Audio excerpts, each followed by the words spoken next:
It is my distinct pleasure to introduce our next guest. He is an incredible champion of food policy, Congressman Dwight Evans of Pennsylvania. Thank you for being with us. Thank you for inviting me. Absolutely. So, Congressman, I hear that you say food policy is foreign policy. What do you mean by that? No question about it. It's one of the tools in our toolbox that we should use domestically and internationally. And it's an issue which all people is a common denominator. It's not Democrat, Republican, liberal, conservative. Absolutely. And it's an issue we should all work together in terms of having a sustainable food system that everybody can have access to. Eating healthy food, having access to food, has become somewhat of a political issue. On the local level, then the government level, and also the private sector, we don't see cohesive narratives and collaboration as much as we should. How have you worked, especially in your state and hometown and district, in rising above these challenges and really having a sustainable impact on food policy? Well, like we was talking a little bit earlier, everybody likes food. I don't know anybody who doesn't like food. Food is medicine, food is health, it's all of those elements. And at the end of the day, we have to have a strategy and a common denominator. I think it's the one issue that's a common denomination around the world, and particularly here in America. We have the Farm Bill coming up. The Farm Bill is worth $500 billion. And every 5 years, fifth year, we decide the distribution of what happens with foreign policy. So when we talk about wellness, we really talk about food.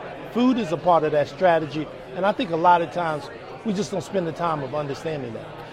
Speaking about wellness, I want to talk about the welfare community for a moment. I feel that there are moments that the state loses the opportunity to work closely with the welfare population, to Correct. educate their children on healthy living and healthy food. Correct. And really don't have the access for healthy meals and healthy products.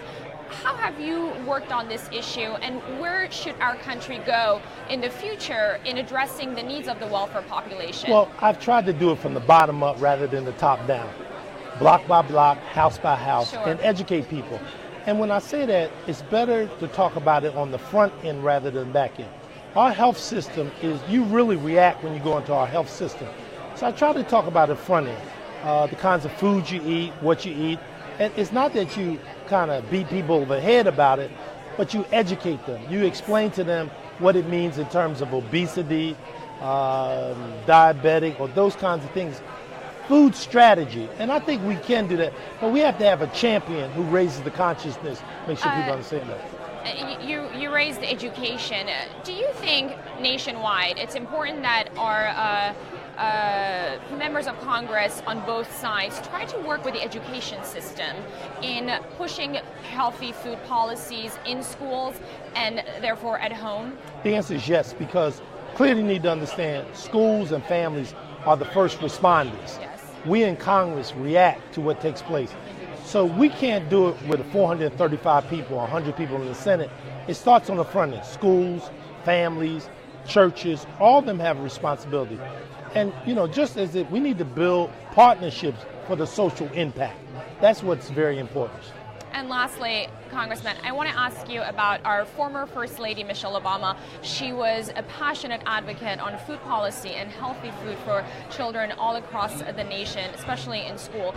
How do you think moving forward in the new administration, we can continue that momentum on a local and state level? Well, if President Trump wants to send a message, he should call Michelle Obama and have her be the champion. If you think, what better message could you have when President Trump would have Michelle Obama be kind of the food czar, the food champion? And that's something would send a message to this country. We're better together when we work together. Well, excellent. I'm so glad you sent that message, Right. and I look forward to see the work you do in your state Thank you. and beyond. Appreciate Thank you, the sir. opportunity. Thank you very much. Thank Appreciate you. it. Thank you very much. Thank you. Thank you.